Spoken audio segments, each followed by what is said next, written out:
Okay, geez, Jason, it's 101, 3 seconds left in the Game 1 Western Conference Finals, San Antonio, Oklahoma City. Do I have to do the podcast right now? Well, if it's only 3 seconds, I can wait.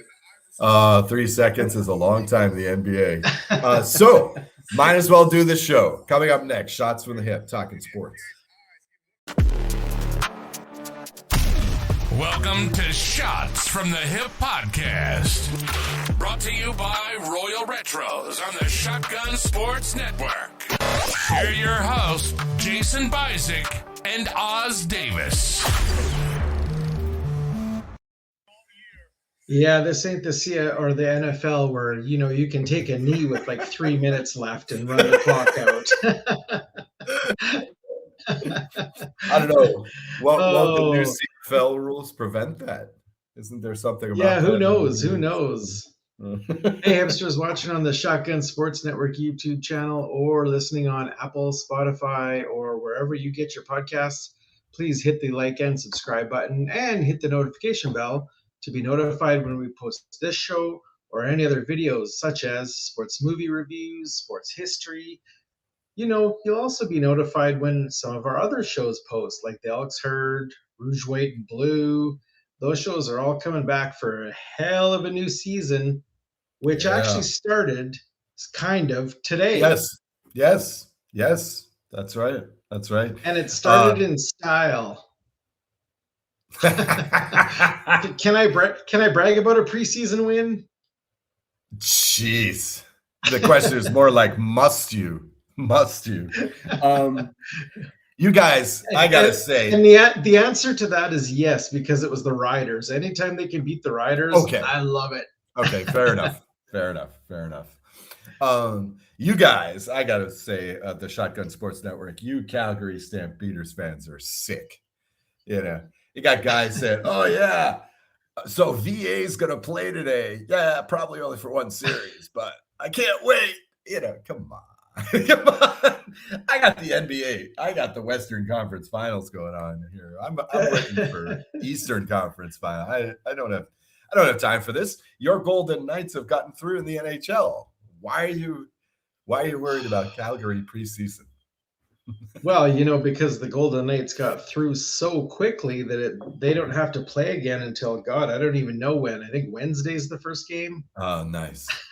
Okay, so well, let's just jump into that because I do have a question for you. Okay, so the Knights are through. What else is going on in NHL? So the Knights are through. Montreal and Buffalo just literally wrapped up their series like 5 minutes ago. I have my window open here because it's so hot in this room. And as soon as I sat down to start recording, I could hear some yelling outside, and I was like, "What the heck is that?" I listened closely, and I could hear somebody going, "Yeah, yeah, yeah." So I was like, "Oh God, I bet you the game just ended." And I looked on my phone, and Montreal Canadiens just scored the overtime winner to beat the Sabres. So they won Game 7. Ooh. So they're moving on to face the Carolina Hurricanes, which it seems have been sitting on the shelf now for about 2 weeks. I don't know how long it seems like it's been about 2 weeks they've been waiting. Yeah. So yeah, the Montreal Canadiens moving on to face the Carolina Hurricanes. Now, let me ask you, I know you're not much of a hockey fan, but in Budapest, Hungary, which is where you are, is there any NHL interest? Do you see any NHL talk going on? Well, hockey fans are hockey fans, right? So if you're devoted, you're devoted. Now, I know a couple of Canadians out here, or Hungarian Canadians even. Of course, they're into it. But the thing is, in this part of Europe, hockey programs are really developing. For a long time, if you look at the international game, it's been dominated by 6 countries, right? USA, Canada, Finland, Russia, and these days, Czechia, the Czech Republic, right? But as of late, leagues are popping up everywhere. Germany, Slovakia, Hungary, in these. Serbia, of course, is mad about any kind of sport. So these leagues are popping up. In fact, there's an international tournament going on right now, isn't there? There is, Yeah, and because actually, I totally forgot about that. yeah, yeah. Well, like I was saying, one of my Canadian friends here was talking to me yesterday. Yeah, we beat Finland. I was like, wait, what?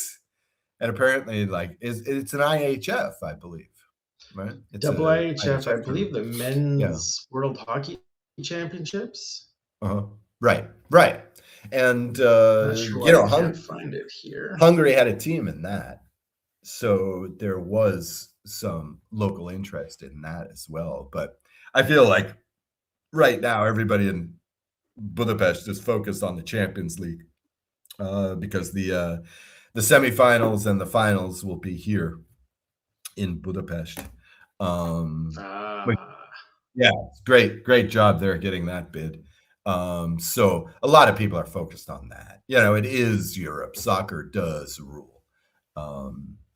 Even if the NBA is popular, especially among the millennial crowd, soccer still rules. It's still all about the football. So that makes sense. That makes sense. But yeah, of course, there are hockey adherents here. Absolutely. Yeah, Like I say, meet a Canadian and you'll talk about hockey in Hungary. Well, I mean, you can understand. I mean, the Americans I know out here are just like hungry to talk about football, American football, right? So yeah, you can understand. Yeah, you leave your culture, you still want to follow the sports. This is true. Well, yeah. The Western Conference Championship starts on Wednesday, as I said. The Avalanche will visit the Golden Knights will visit Denver to face the Avalanche in Game 1 of the Western Conference Final, and then Friday they will play Game 2. Very odd that the Eastern Conference isn't starting. Oh, they haven't. I see. They haven't scheduled the games in yet. They've only got the Western Conference one still in here. I'm assuming on Thursday the Eastern Conference will start their game 1, although for some reason it's not in the app that I use in their schedule. So yeah, it's going to be the Montreal Canadiens and the Carolina Hurricanes in the Eastern Conference final. So the way I see this shaken down, the Golden Knights and Avalanche on paper, and from what we've seen so far, should be a really good series. I say should be because if I say, oh yeah, this is going to be a great series, it's going to go 7 games, somebody's going to squat on the other one. I don't want that to happen. Of course, I have a slight vested interest. I'm, not Golden Knights fan number 1, but they're my second team, so I'd like to see them beat the Avalanche. However, at the same time, I like Nathan McKinnon for the Avalanche, and I really like to see him win a cup. But I gotta still pull for the Golden Knights. Yeah, and then in the East, I just hate Montreal, so I hate Montreal, so I gotta cheer for Carolina. I really gotta. Oh, come on, Carolina. Or should I cheer for Montreal so that Carolina wins? You think you have usually what happens? You think you have that much power in the jinx? Okay, reverse psychology. The question I wanted to ask was this: is there a rust factor in the NHL playoffs? Like, I don't know. Will Carolina be hurt by this excruciatingly long break? It depends. I mean, we have seen that in the past, but these are seasoned athletes, and you say, should there be a rust factor because they haven't been playing games? Granted, they haven't been playing games, but they have been practicing and skating, I'm sure. So it's not like they're just sitting around the couch waiting for the other series to end, right? So I don't know. Oh yeah, sure. But there's also the thing too, where what are you going to do? You got to plan for 2 teams I mean, you have so much time. You don't want to wait until That's the true. last minute to plan for the winter, right? This is So, true. 10 days off or whatever, and then you got 2 days to prep for the specific opponent, you know. I was just That's very wondering. true. I was just wondering because, of course, you really feel this in basketball, in the NBA playoffs. Is these long layovers? You at least come out and have a flat first half at very least. Now, Yeah. apparently, this is what happened in this Oklahoma City Thunder game because the Thunder have gone 8-0, which is something we may be discussing later on. The Thunder started this thing at 8-0 and, had to wait for the Spurs to go 6. So, it was expected that, they would come out flat. They were behind in this game. They were losing to the Spurs, but this is the Thunder. They'll find the combination that works. So, I was just wondering if that was a factor. You have to wonder about the Eastern Conference Finals in the West because you have the Cavaliers who went 7 against Detroit versus the Knicks who swept. Yeah, so the Knicks have been sitting around for a long time, and they've had a lot of time to think about the pressure that's on them because this Knicks team is quite meaningful for Knicks fans, I'm sure. I mean, it's looking like this will be the first time they're in the finals since the 90s, since O.J. Simpson was driving was getting driven in a Ford Bronco, right? So, yeah. And wearing isotoners. Right. So it's been a minute since the New York Knicks, one of the most celebrated teams in the NBA, is in the finals. And it's sitting around all that time. Maybe that pressure will get to you being in the media capital of the U.S. And Yeah. that might work against you a little bit. Yeah, no, since you broke into NBA talk there, and I see this game has gone into overtime now. Yep, 106, 105 now with a minute and a half left. So before you get on to explaining what's been happening in the NBA, tell me about NBA overtime because I'm not entirely sure how NBA overtime works. It's obviously not sudden death. Oh no, that would be funny actually. Golden goal in basketball. No, they just play an extra 5 minutes? Is that what it is? Okay. Yep, that's it. I don't know there's one timeout per team.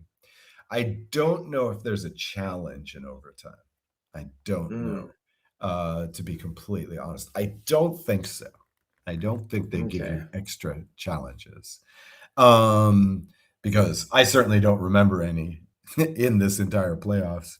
So probably no challenges. But yeah, that's it. That's it. So they have challenges during regular time, though. Oh yes, of course. Yeah. What kind of challenges do you get? You can challenge anything. Oh, really? You can challenge it. You can't really challenge a flagrant foul. Oh, so like last week, the blatant elbow to the face. Right. What are you going to challenge? What are you going to challenge on that? They have to the referees have to decide on their own whether it's a so-called flagrant 1 or flagrant 2. Flagrant 2 gets you automatically ejected. But this is off the track a little bit. Yeah, it's pretty simple stuff. And then, of course, if you're tied up, first overtime, second overtime, et cetera, et cetera. The overtime starts with a tip-off. In regular basketball these days, there's only a tip-off in the first half. Second half is when the team that lost the opening tip-off gets the ball. So there's no there's no second half tip-off. But in every overtime period, there is a tip-off. So I guess that's one minor difference.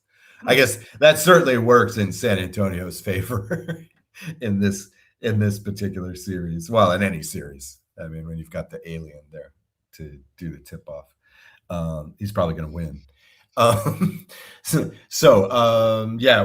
Let's see. I'm trying to get a score here. Oh, nice. Oklahoma City may be up. The fans look happy.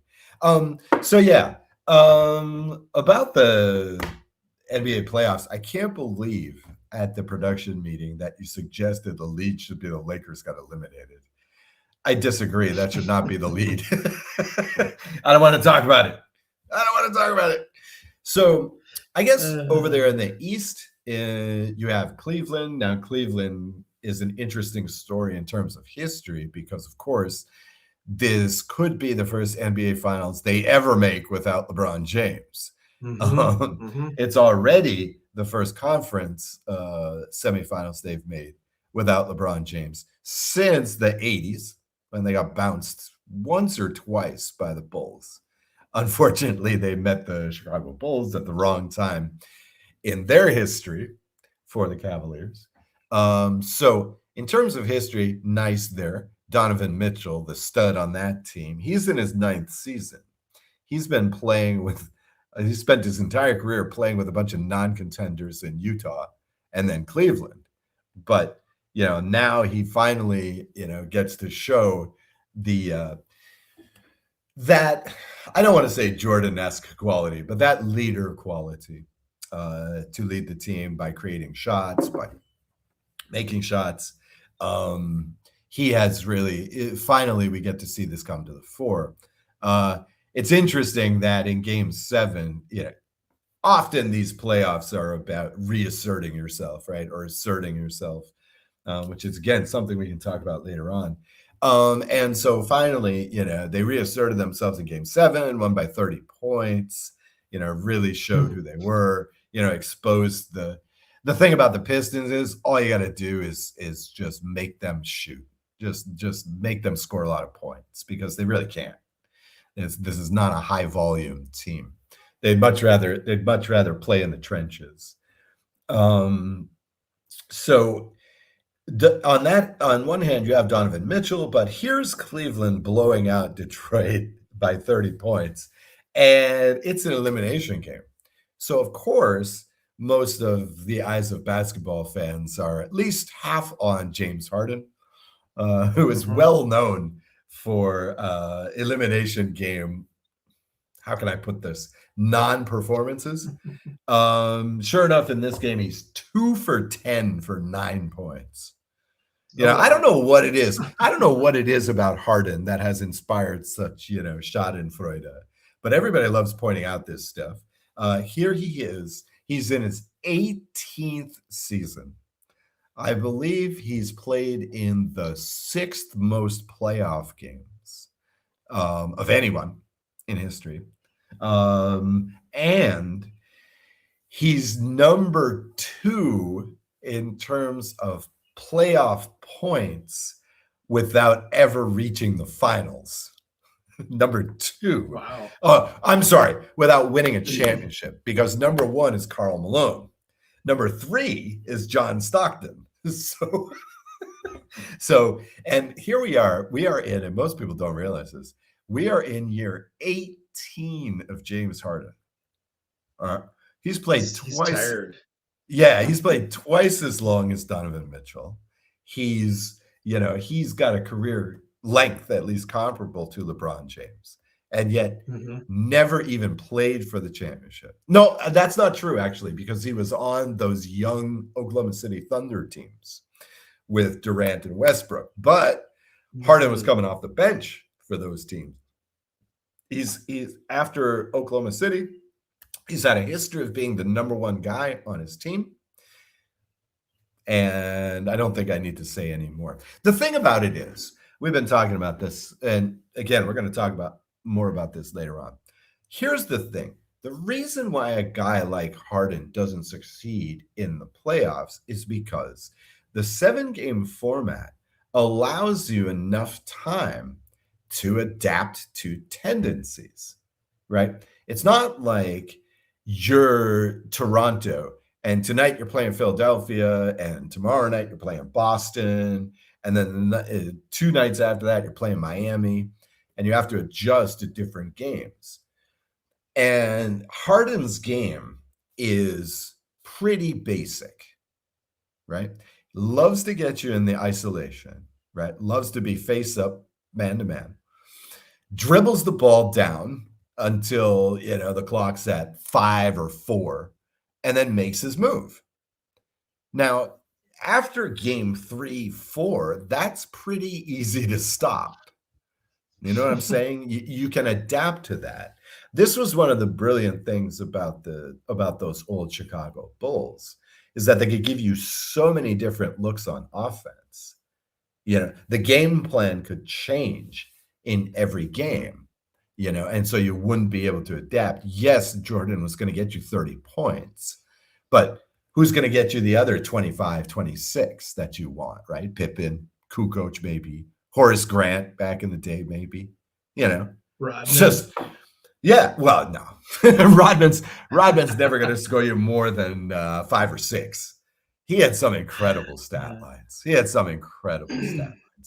look at the box score in the morning, and it would be like 2 of 4, 1 of 2 from the line, 6 points, and then 17 rebounds. It's just, it would be, absolutely insane box scores. I used to love reading that, but can't glory about those old Chicago Bulls too much. And so this is really one of the reasons why Harden has been shut out so much in the playoffs, I think. So, but here we go. Chance of redemption against the New York Knicks. Of course, the Knicks. It's interesting because this year, I think double overtime. in the Spurs Thunder game. Oh my God. Opening tip won by the Spurs. No shocker. So the Knicks, it's weird because there have been there's 4 teams left, and pretty much at the beginning of the year, most people had 3 of these teams in this position. I think most people thought the West was going to come down to the Thunder and the Spurs. And it was clear that the Knicks were going all in this season, that the Knicks were just throwing everything out there.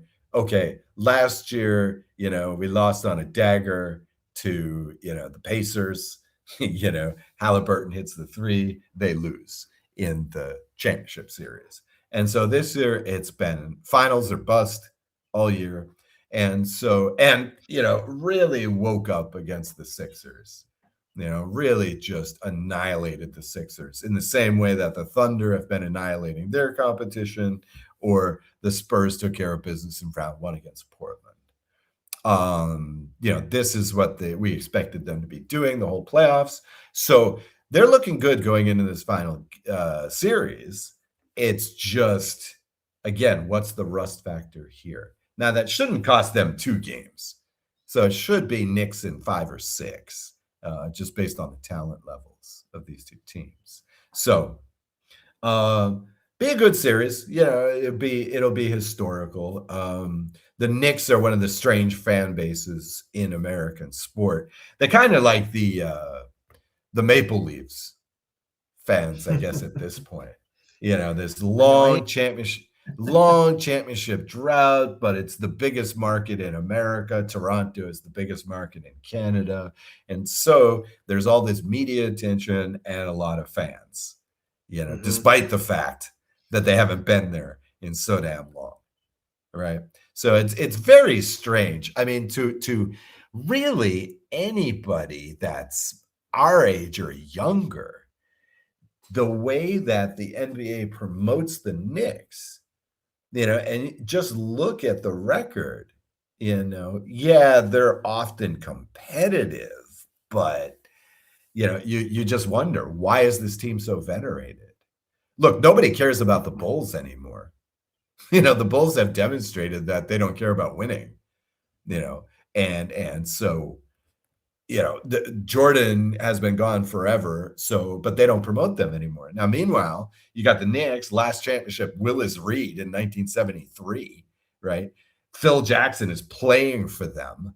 That's how long ago this was, and yet they're still touted as one of the premier franchises in the NBA, And so it's got to be very confusing to a kid, to paying attention to the NBA for, the first time. But this is finally it. This will be a very big deal, even if they just go on to get smoked by whoever wins in the West here.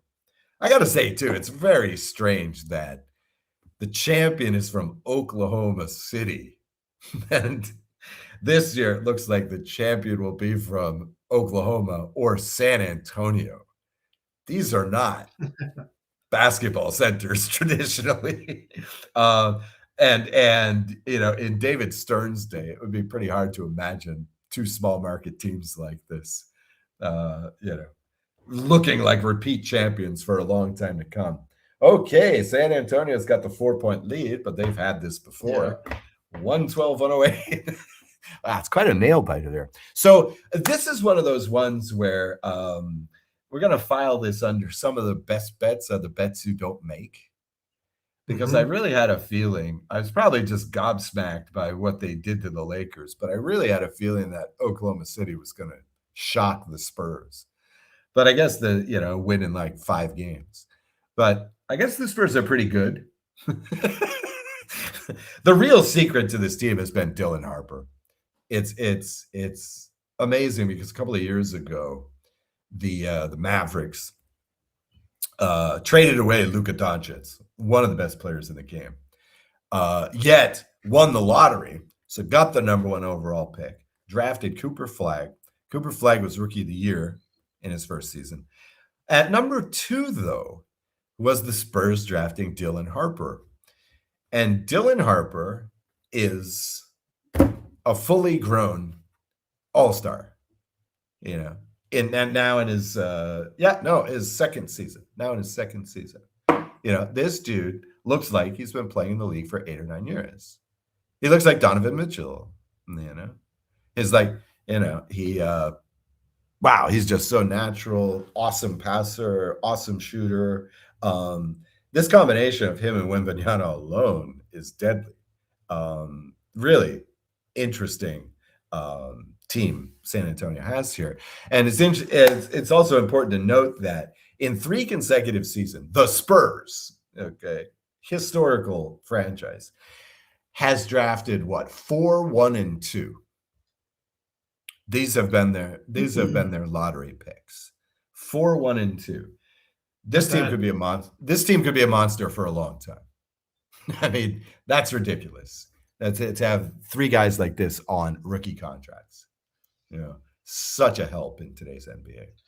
So, So safe to say, from my point of view, it sounds like you're saying this series between the Spurs and Thunder should have been the championship. Yeah, this is the real championship. This is the real championship. The real championship. We've seen this before. I mean, we just came out of this in the NFL. In fact, this was de rigueur, right, in the early 90s or the late 80s in the NFL. Is, the NFC championship is the real Super Bowl, where you'd have San Francisco versus Dallas, or, the Giants versus, whoever in that NFC championship game. And it was a great game. And then the NFC goes on to blow out, Denver, in the Super Bowl every other year. Right. And so, that's really what this feels like. I mean, these are the 2 best teams in the NBA, Oklahoma City and San Antonio. It's quite obvious. They're the top 2. For a while there, it was looking like Minnesota was number 3, which is another bet that I'm sorry I made. I actually took the Wolves in Game 6, but did not have enough against this ridiculous Spurs team. Okay, so the other thing that happened this week was that the NFL schedule came out. Yes. Do you want to? Do you have anything on that? Any comments? Well, I wanted to ask you when this came out, because I noticed that, and of course I won't be able to find the graphic now, but 5 teams that did not get primetime games, and the Raiders was one of them. Now, of course, this probably isn't going to shock you, because the Raiders are a bad team. But they have been. Given that number 1, they're the Raiders. They're like a staple franchise of the NHL. And number 2, this season they should be pretty improved. Does it surprise you they didn't get a primetime game or no? Well, here's the thing. Okay, now you're talking about primetime games, right? So Mm-hmm. remember, late in the season, they can flex those Sunday night games, Oh, right? this is true. So, Yeah. Yeah. yeah, so they can, and I'm sure that they're going to be thinking about it. If Mendoza does anything, they're going to want to promote him, right? Mm-hmm. On national TV. Now, look, all right, let's look at, okay, so here I am. I'm looking at week 15. Let's see. The Raiders in week 15 would ordinarily get, okay, Denver at Las Vegas. Okay. Now, already that's slated as one of the late window games, right? 4:30 Eastern time start, right? But also that week, the primetime game is Detroit at Minnesota, okay, which might be meaningless. I mean, I think this far out, I'm looking at the Lions to be in last place in that division. I think Mm-hmm. probably the Vikings could finish third in that division. So, for example, there you go. That would be a perfect opportunity to flex the Raiders into that primetime spot, especially if they have no primetime games slated. I assume that the Lions and the Vikings are probably on primetime more than once. So I'd be looking at that. December 20. I think that, yeah, week 15. I think that, yeah, the Raiders might sneak into primetime there. For example, that'd be a good reason to put them in there. The Rams have like 9. They're on primetime, I think 9 times, or at least on special dates 9 times. And I tell you, I'm still salty. It's funny because the NFL tries to make a big deal about the schedule release date, and yet they leaked this stuff before, right? They, we already knew about this stupid San Francisco at Los Angeles game in Australia, for Mm-hmm. God's sake, to start the season. Well, not quite, because on Wednesday night, you're going to have Patriots at Seahawks. Again, like football on Wednesday. Jesus, what are you doing? And then the Thursday night game, which is Thursday night in America, but actually it'll be like Friday afternoon in Australia or whatever. Oh my God, these time zones. Yeah. That's going to screw it. So I'm still salty about that. I will tell you this, though, from a bettor's perspective, I'm pretty happy, because what this means is that, look, San Francisco and the Rams are going to start the year 1-2. I'm already resigned to that. Right? They got to do this trip. They don't get the bye. Nah, that's going to screw with them for weeks. That's going to mess them up. I mean, whoever wins this game, you can bet on them to lose the next 2. Honestly. I can't believe that this is the situation. Plus, here it is, the first Thursday night game.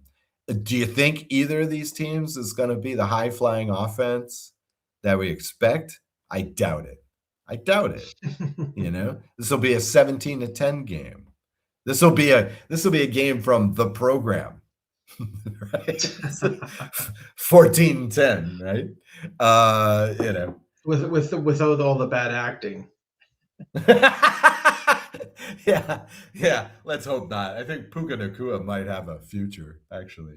Okay, so it looks like San Antonio is going to put this away, up by 6 with 22 seconds left in the second OT. Yeah. And without even De'Aaron Fox in this game. So let's see. I wanted to look at this one. What are the Thanksgiving games? Okay, so we have I was Bears trying to find at that. Lions. Yeah, we've got Bears at, this is November 26th. This will be week 12, if you're looking on the NFL schedule. Yeah. Okay, so it's I Bears was at looking Lions. for it, but as a Canadian, I always forget what day American Thanksgiving is. Yeah, last Thursday in November, right? Or Right. third Thursday in November, whatever. So yeah, Bears at Lions, Eagles at Cowboys, and Chiefs at Bills. Which could be quite the barn burner. The next day, the Black Friday game will be Broncos at Steelers with their new quarterback, Aaron Rodgers. He signed this week. God, he So, did. yeah, we'll see if he's still standing by Black Friday. That could be Yeah. Black Friday for them. Yeah. And just the metaphysical question, I think, is who's the Steelers back up this year? Who's their second stringer? This could be a long season for the Steelers. They're not used to going under 500. They could get a taste of that this year. I get the feeling. So, okay. All right. Maybe next time or before the NFL season starts, because I usually like to talk about the calendar games, right? The games that must see TV. Before the season, it's a bit of a crapshoot, but I like to look forward regardless. But again, I think Well, that I'll say right now, I think that Week 15, Las Vegas, Denver could be an important game if Denver is in competition, because that West is stacked. Your division is hardcore this year. It's looking a bit like the NFC West, actually. Yeah. The NFC West too is like going to be strong this year again. So yeah, tough division there. But a couple of the games I was looking at, and I'll tell you why, was Week 1 versus the Miami Dolphins. Okay. So I was looking at liking that game for two reasons. Number one, I actually looked up pricing to see what it would cost to go to Vegas and watch that game. Okay. Because you got the two worst teams in the NFL. So tickets were dirt cheap, actually, $200 a seat, which isn't bad for the NFL.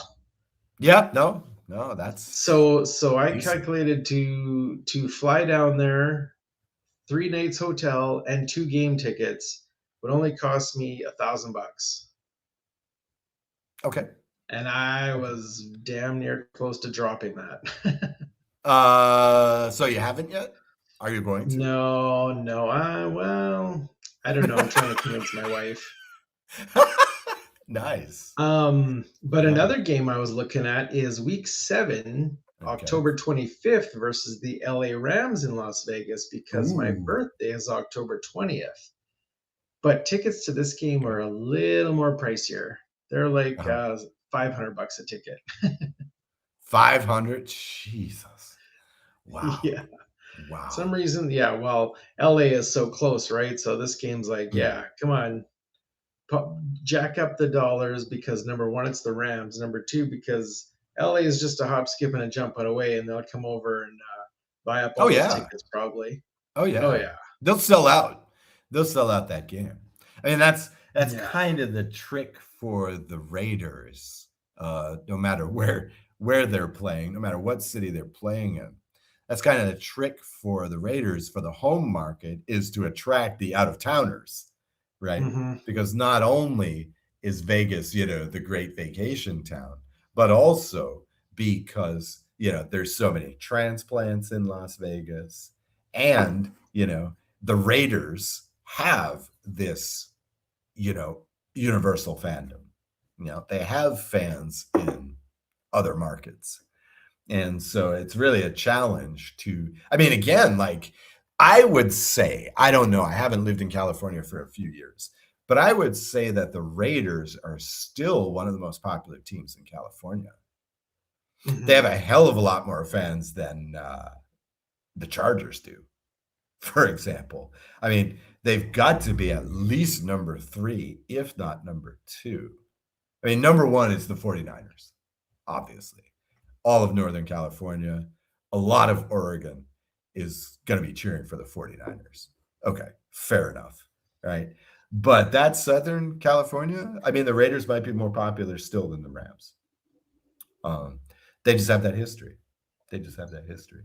You know, even though they haven't had a winning team in a long time, they still have a lot of fans. It's not a situation where how St. Louis, now hates the NFL because the Rams left. It's not that situation. I don't believe that Oakland hates the Raiders for leaving there. I really don't.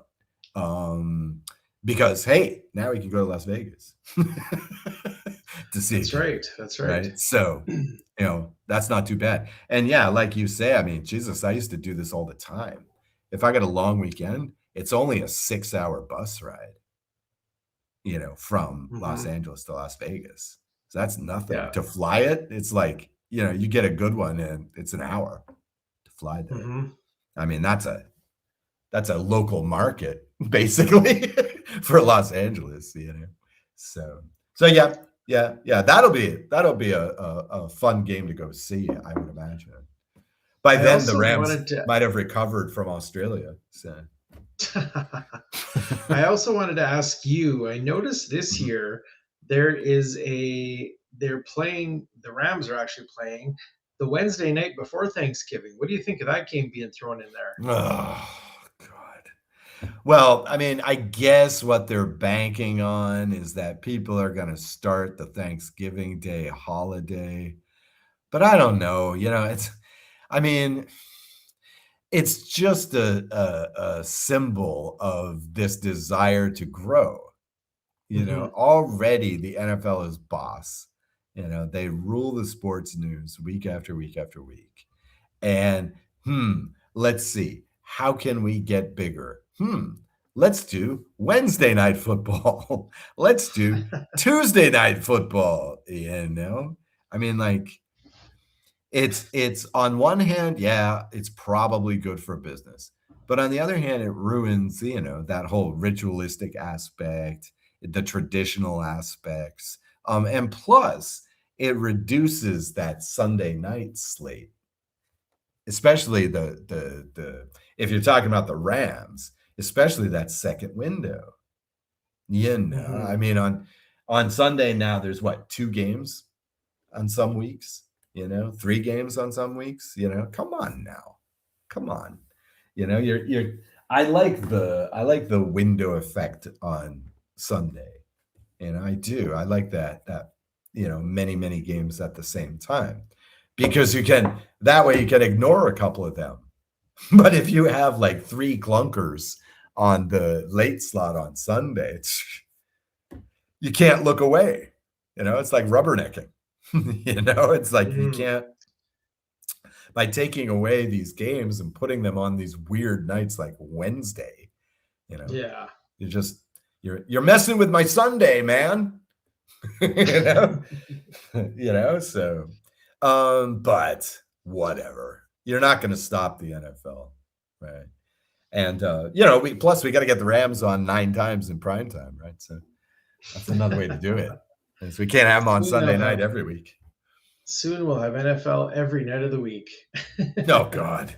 See, that's the thing. Yeah. Once it gets like a baseball schedule, it's just like, Yeah. It becomes less interesting.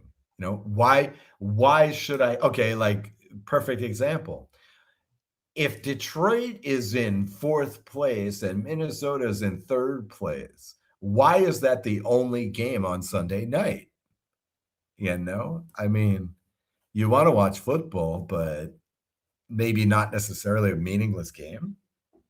So and again, like let's not spread the schedule around. If the Wednesday night game is a clunker, I mean, who gains? Who gains from that?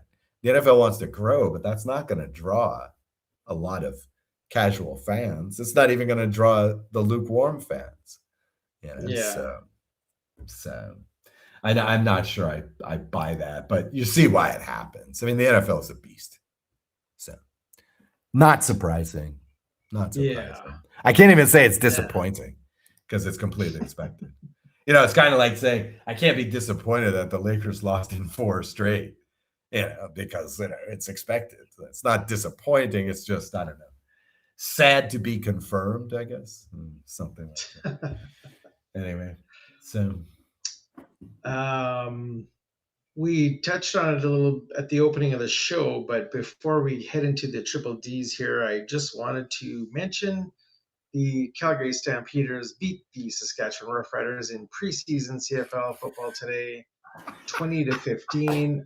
I'm not going to get into all the details because about 1,000 players played today. Yeah, this is Calgary.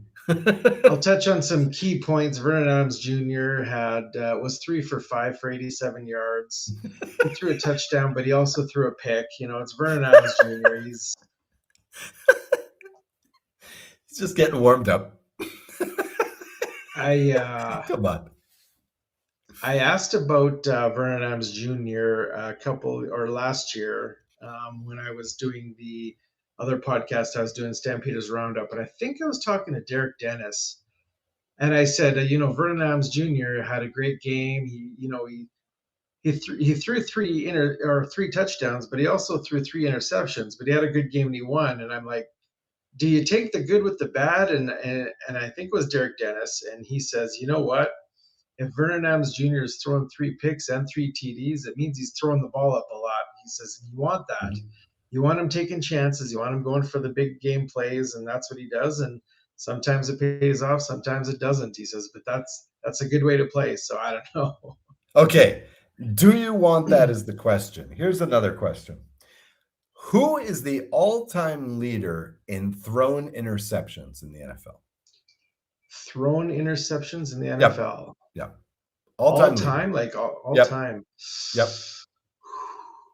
You know what? I'm going to go out on a limb here and say Dan Marino. Nah. No. Brett Favre. Oh. Now, The question is, do you want Brett Favre? Because that dude was a maniac. That dude is out of control. I mean, his first option was improv. Right? He instantly went to, okay, I'm going to make it up. And so a lot of times you had, throwing the interception. Now, this is the way Adams played in the early days for Montreal. He was the gunslinger.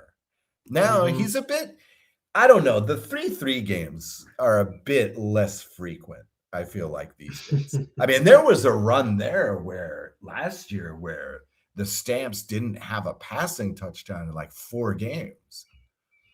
Right. And I don't think Adams had like 1 interception during that run.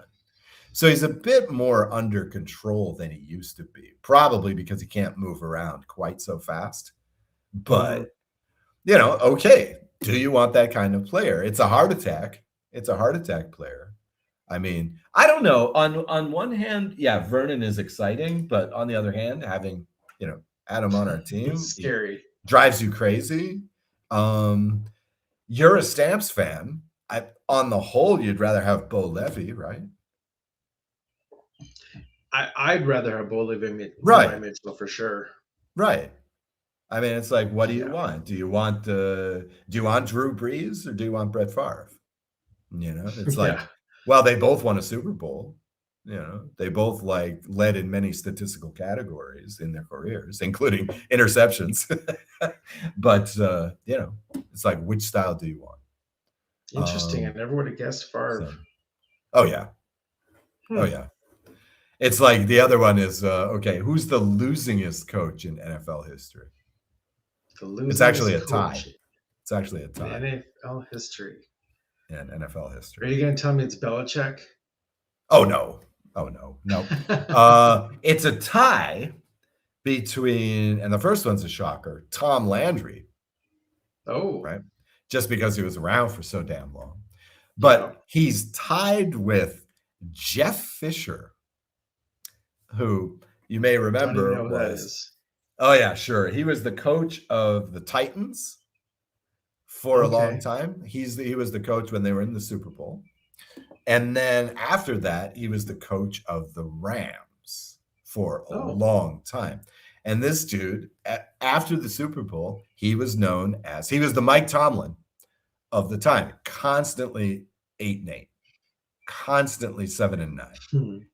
Every year it's just like hit that 500. And in fact, He's got to be the only head coach that was in place for 2 franchise moves, because he was the last coach of the Houston Oilers when they moved to Tennessee. Mhm. And he was also the last coach of the St. Louis Rams, and thus the first coach of the Los Angeles Rams. You remember there's that one year where they did Hard Knocks in Los Angeles, and that was the year that they moved to Los Angeles, and Fisher was there. His famous quote is, "I'm not going to go 8-8. I'm not going to go 9-7." And then that year they went something like 5-11. Because they kept asking him, "So, what do you think? Is this the year you're going to get over 500?" Nope. And so it was. So go ahead. Did he coach the Rams when they won the Super Bowl with Kurt Warner? Oh, hell no. No, hell okay. no. I didn't think so. No, he was coaching the Titans. Okay. No, the coach for the Rams that year was Dick Vermeil, who was famously known for, at that time, he was the oldest head coach to win the Super Bowl. He also had the longest gap between Super Bowl appearances because he was coaching that Eagles team that lost to the Raiders, the Los Angeles Raiders, that one year. Super Bowl 14, I want to say. No, it can't be. No, it'd have to be like 18 or so, right around here. So yeah, that Eagles Raiders Super Bowl, he was the coach, and then he came back and he won it with the Rams, and then he retired. Good. He did the L way, right? Win the Super Bowl, retire. See. So yeah. Rounding out the CFL play for this week, Ottawa is in Montreal on Friday. Toronto's in Hamilton on Saturday. Edmonton is in BC on Saturday. And Saturday also, Winnipeg will be in Saskatchewan. All right. If you care about CFL preseason football. And Montreal will be in Carolina. Come on now. Let's have some perspective. This is true. This is true. We love the CFL, but come on. There's some crazy stuff happening. Well, now the Alouettes are going to play on Friday, which is going to be an off day, I think, for Montreal. So, great. They might get some viewership. Oh, sure. Yeah, Montreal, Ottawa preseason. Yeah, sure. Can't wait to see those third string Red Blacks. Jesus.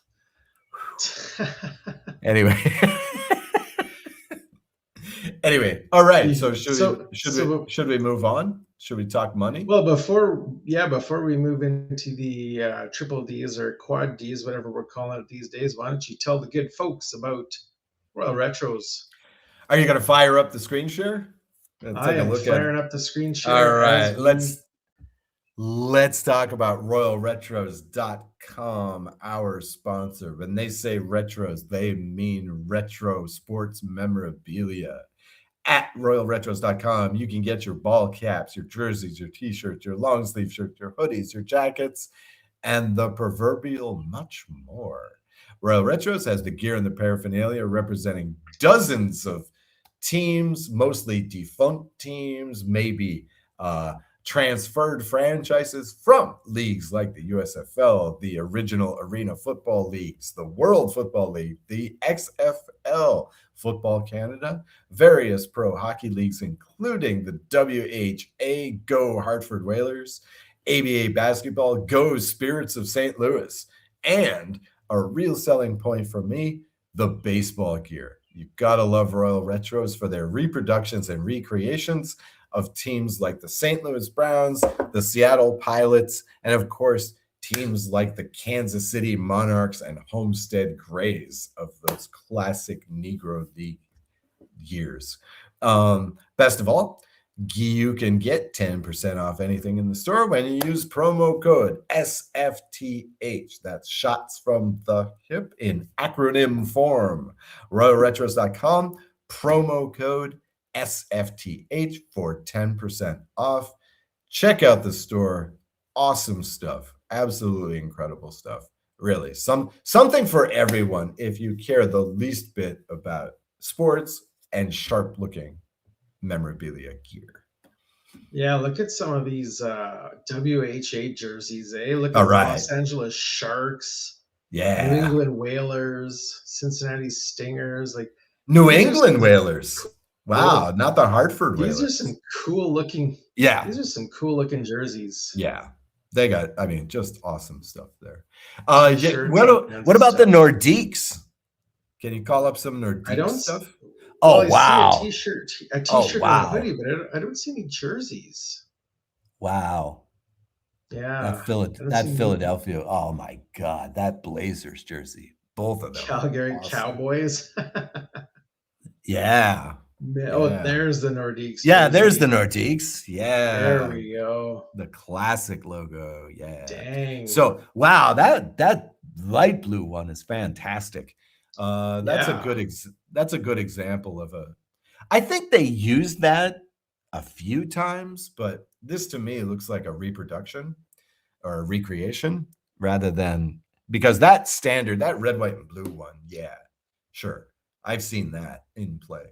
The Colorado Avalanche have actually worn the old Yeah. Nordiques jerseys on a few occasions Yeah. as a third jerseys, and they're Yeah.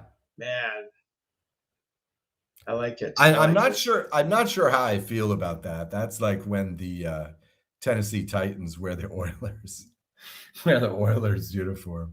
I'm Well, not and sure how I feel the about Carolina Hurricanes also occasionally wear the Hartford Whaler jerseys. Yeah, see, that's bizarre. That's bizarre. I'll tell you where you won't see that is in Dallas. Dallas I was will just never gonna wear say. Yeah, they'll never wear the Minnesota jerseys. No way. No way. People don't want to see that. No, but They the don't wanna know. Minnesota Wild they've worn the North Star jerseys Yeah, before. sure. Yeah, good for them. Good for them. This is such a great name. Such a terrible name is the Minnesota Wild, and such a great name is the North Stars. Again, fantastic. Love that name. I don't mind the Wild. Bah! I can't stand the Uncountables. The Uncountables are terrible. What I want to see more of, what I thought would be cool is, okay, for example, there is a team in the WNBA called the Minnesota Lynx. Right? Now that's a plural.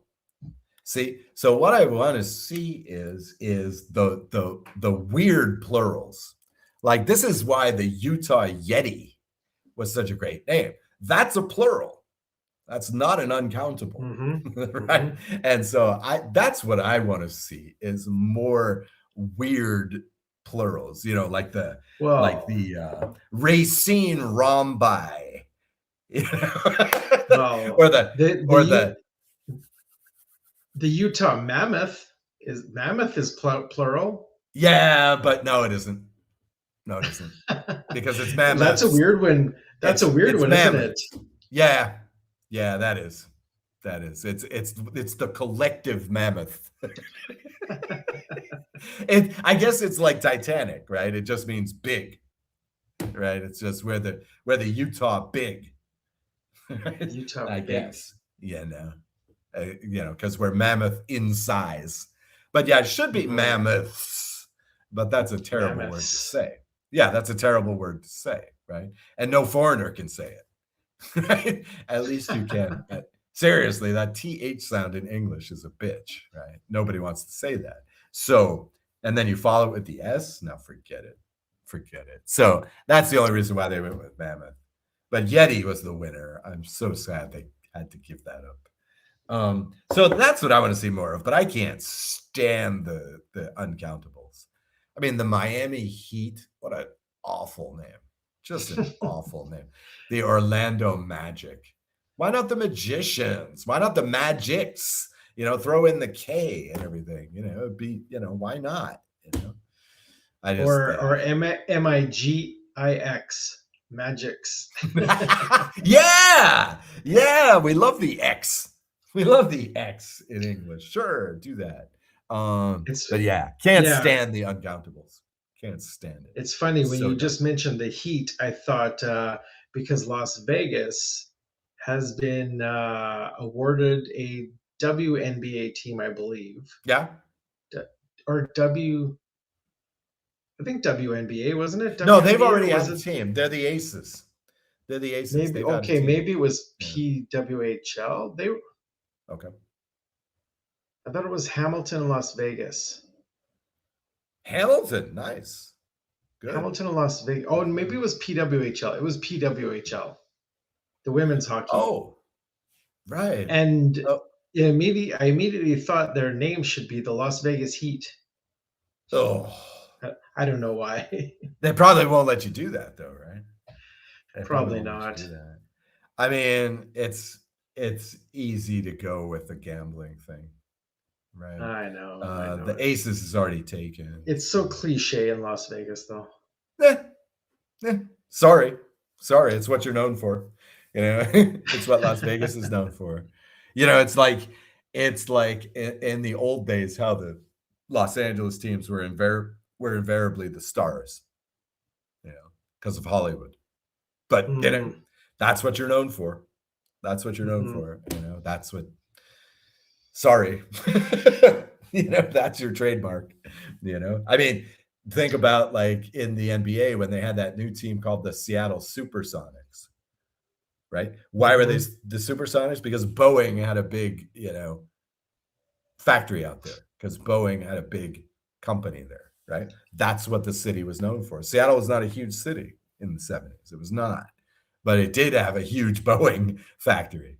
You know, Jesus, if they had made that in the 90s, it probably would have been, you know, the silicon chips, you know, or the Microsofts or the espressos, right? I mean, because that's the floppy disks.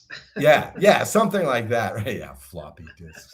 I don't think you'd want a bunch of macho guys with floppy. My name for the Hamilton PWHL team, though, was the Hamilton Steel. No, you can't win me on this. No. How about the cat tigers? How about the lion cats? There we go.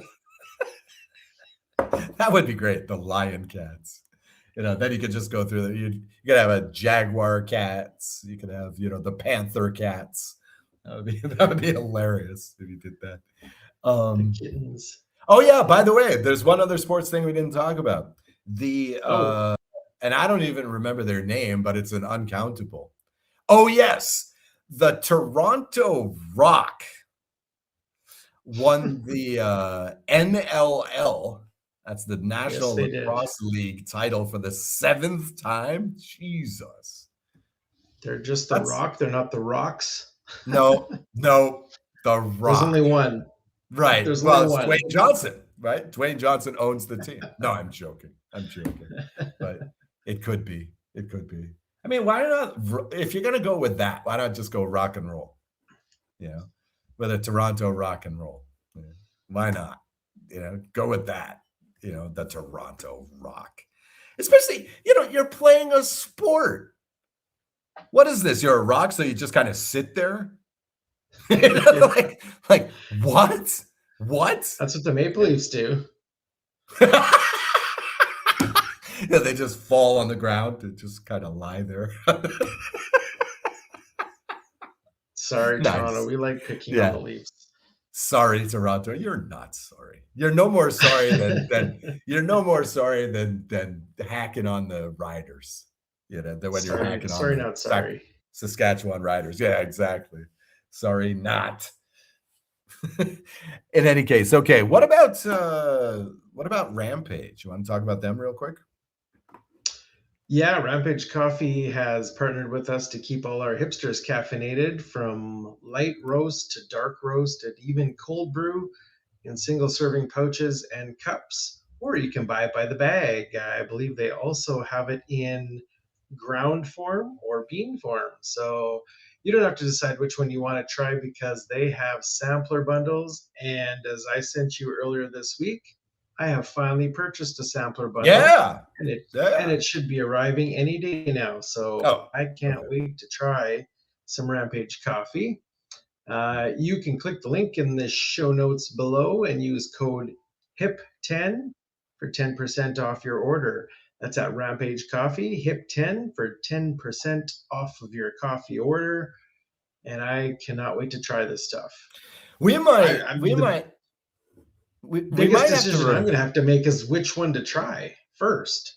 What did you? Oh, you got a sample? You got a sampler? It's a sampler bundle. Yeah, I mean, it's nice.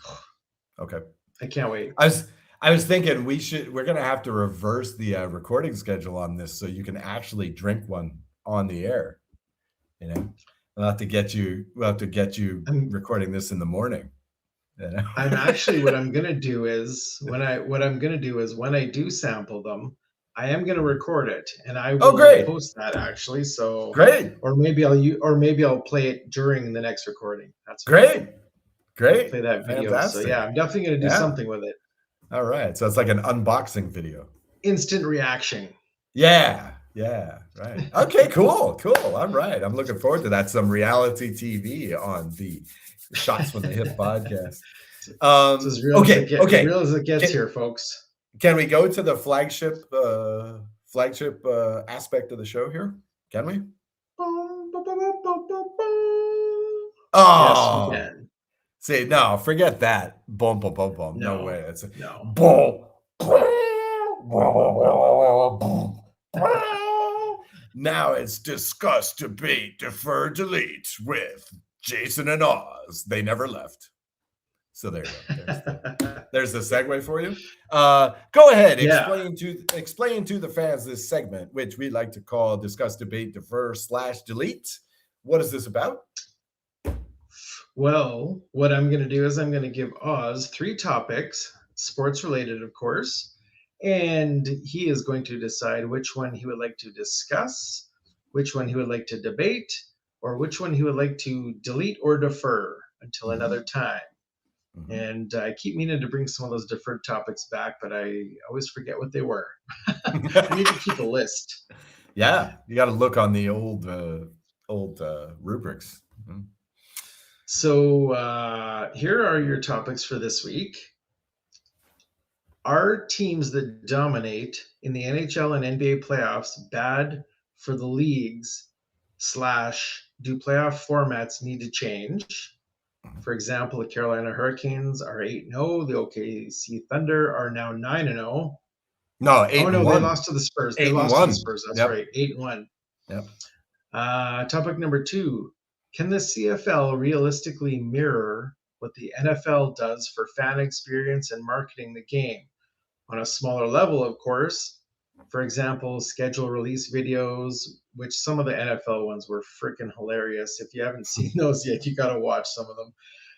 Draft parties, combine coverage, all that kind of stuff. So can the CFL realistically mirror any of that? And third topic, which I am quite certain you're not going to delete or defer, is the World Cup overpopularized? For example, the CFL teams are actually changing some of their fields to grass to accommodate the World Cup, which seems a bit extreme to me, but I'm not a soccer fan. So, Mr. Davis. Okay. Which would you like to discuss, defer, debate, delete? Okay. Well, I'm going to defer on the CFL marketing. I want to do some research on this. I want to see this. Because I've talked about this before. I think the CFL is, if they're mirroring the NFL, they're going down the wrong path, I think. And I just wanted to talk about schedule of these videos. There was one year when Winnipeg released I guess you would call it a reaction video. And the whole thing was clips from Seinfeld, which was hilarious because I love Seinfeld, but not very Canadian, is it? I was just like, okay, everybody loves Seinfeld, but not especially Winnipegian. So I was a bit surprised by that. But yeah, we're going to talk about that one next time because I am liking more and more these scheduled release videos. Okay, so let's talk about this one. All right, so I'm going to let's discuss the NHL / NBA playoff format. Do playoff formats need to change? Okay. This has been my view for a long time. When they first put in divisions in baseball, okay, so that was in 1969 when they expanded the league again, right? With 4 teams, actually. They put 1 team in every division. In those days, what you had was you had the division versus division series, the divisionals, 3 games, right? Best of 3, right? Then you had, wait, how did that work? You had 3, and then you had, oh, okay. I guess in those days, right. I'm sorry. I stand corrected. In those days, what you had was the playoffs for the pennant, the divisionals, were 5 games, best of 5. World Series was 7, right? And I've always thought that this would be, as you add levels to the baseball playoffs, I think that would be nice. I think that's what you should do. You should go 3, 5, 7, 9 even, if necessary, right? You could even go to a best of 9 series in the World Series. Now, look, some people might say that, oh yeah, then you're not guaranteed, the better teams in the finals or whatever. But already you're not. That's no guarantee anymore. I seem to recall, Jason, at the beginning of the playoffs that you had Buffalo going a long way. In the NHL, right? Well, guess what? You have these extra levels of playoffs, and these teams get bounced. So already there's a high variability here. Already there's variance, right? So I think, and also when I talked about the NBA, we've seen how difficult it is for the underdog to win 3 in a row. Right? So why are we bothering with these 7-game series? Almost never in the 7-game series format in the first round of the NBA playoffs do we get an upset. Almost never. Technically speaking, the number 3 seed Lakers were the underdog to the number 6 Rockets, but anybody who's paid attention the last 20 years knew that was nonsense. Oh my God, you mean LeBron James has to lead the team? Oh, gee, I guess they're the underdogs, in round 1 of the playoffs. Come on now. Come on now. The Lakers were not the underdog in that. And so, this, I think, I'm not 100% sure, but I think that one of the reasons why the NBA switched to this 7-game series is because of the Denver Nuggets, is because of the Dikembe Mutombo Denver Nuggets, who took out the monstrous Seattle Supersonics in 5 games. They won 3 in a row and they bounced them, right? And so I honestly think that's why they changed it. We can't have a number 8 seed beating a number 1 seed. Well, what's the point then? What's the point of even having this matchup if you're not going to give the number 8 seed a chance, right? Isn't that what wild cards are all about, right?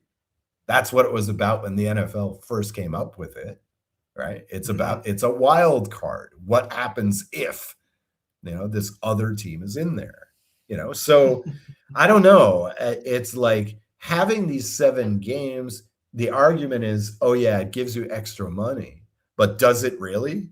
I mean, you get 1 extra game in most of these series, right? Most of these series would be 3-0. You can't tell me that if it was a 5-game series, Oklahoma City Thunder wouldn't have won 3-0, against Phoenix. I mean, come on now. They still win 3-0. So I think that would be the change, but I don't think anyone's ever going to go for that. There's no reason for these first round. I don't know if you feel the same way about the NHL. There's really no reason for these things to be 7 games in the first round. Maybe you could also do a thing where, okay, especially in the NBA, you're the number 1 team, you're the number 2 team. Maybe all the games are at home, Mm-hmm. you know. Yeah. If you want to prevent that upset in the first round with a 5-game series, just give them all the home games. Right. Because they're going to win anyway. You know, what's the incentive for the number 1 seed is a question that's asked a lot.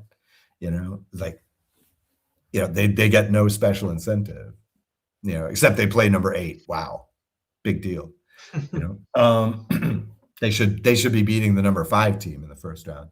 I mean, look, you're just talking about Oklahoma City. Oklahoma City beat number 8 and number 3 along the way. You know, I mean, that's in 4-0-4-0. Right? So I don't know. I think that yeah, these first rounds could really be shrunk to 5 games. Really. Yeah. See, I don't care so much about the number of games in the first round. What I care about more is the seeding. And I think Okay. what I would like Well, to yeah. what I'd like to see done is I believe the NHL used to way back in the day, instead of having the 1 to 8 seed in the conference, what they would do is, and the wild cards, well, now it's the top 3 in the divisions plus the wild cards. But anyways, back in the day, what they used to do is it used to be divisional, and it wouldn't be Yes. 1 versus 4 in the division. It would be, I believe it was 1 versus 3 and 2 versus 4 in each division, which gave you a little better results than, a number 1 seed playing an 8 seed, or Yeah.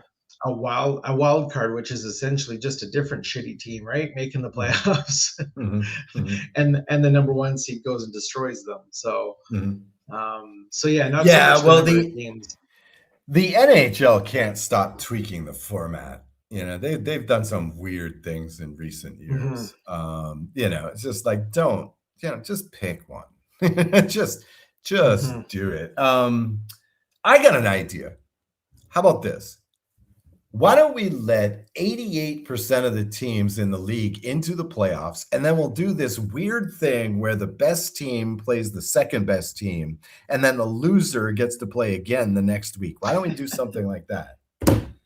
That's a great idea. You know, why don't we adapt this CFL format for everybody? I want 95% of the teams to make the playoffs. Right. Well, 8 out of 9. 8 out of 9. I can't do you better than that. I want there to be only 1 team that doesn't make the playoffs, and it's Montreal.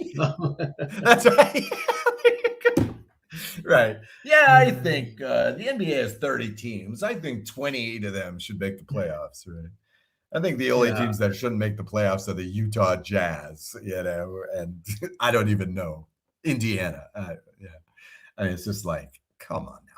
So anyway, let's shorten that first round. Okay, now, all right, I'm not going to leave this one alone. No, I knew you wouldn't. This one was bait. This one was easy. Yeah, exactly. You myopic North American. Is the World Cup overpopularized? Dude, how is it possible? How is it possible? It's the number 1 game in the world. How? And then, and look, you're talking about the CFL, like, having to change fields to grass. Oh my God, too bad. Why do you not have grass? This is a big grass change. Is good. Grass is good. Grass is good. Play on grass. I'm curious if they're gonna leave the fields as grass for the rest of the CFL season, and maybe even in the future. Yeah. Because their only option then is to take it down during the bye week. Right. And now, turf installed again, which isn't an overnight process. Exactly. I mean, these days, you could probably do it in a week, but I don't know how good that would be in the first week. Actually, that might be something to look out for. Is like,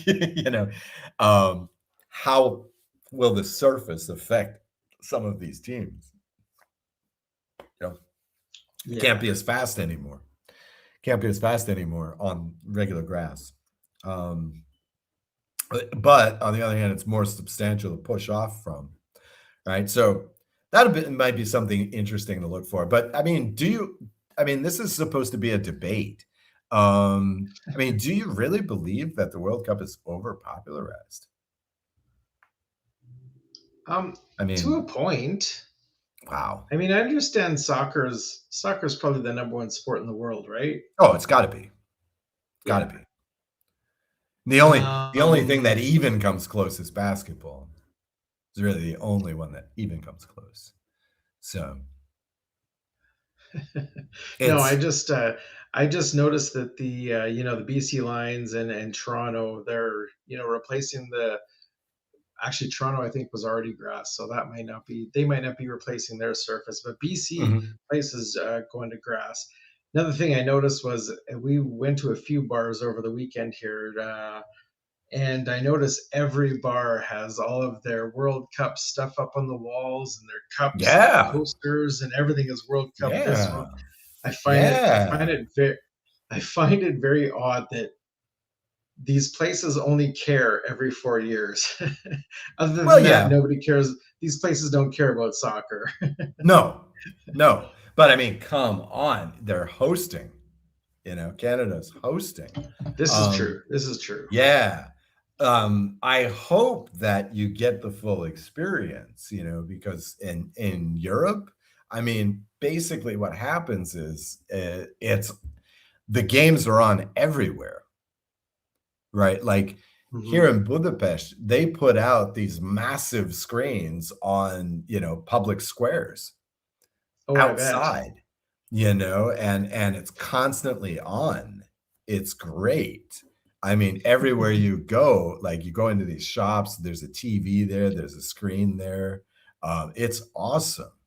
It's awesome. There's not even in the Olympics is there such focus on sport in a culture as when the World Cup is on.